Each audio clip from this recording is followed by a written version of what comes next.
Если вы ошиблись при переводе денежных средств по номеру телефона, вернуть деньги можно.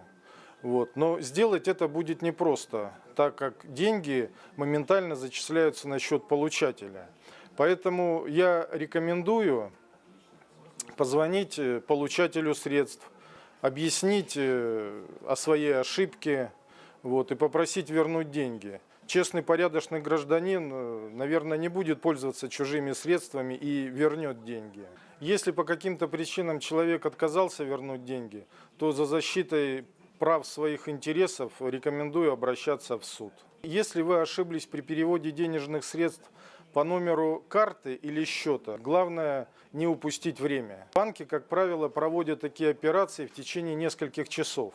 Необходимо сразу обратиться в банк, клиентом которого вы являетесь, объяснить ситуацию, написать заявление о возврате ошибочного платежа.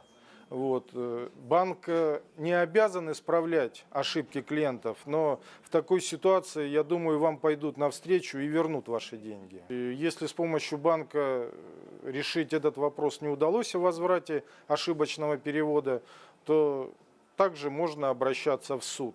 При этом нужно собрать достаточно вескую доказательную базу того, что перевод был действительно совершен по ошибке. Это могут быть и телефонные разговоры, и смс-сообщения, и операции по счету. Та база, чтобы суд действительно признал это весомым и серьезным доказательством.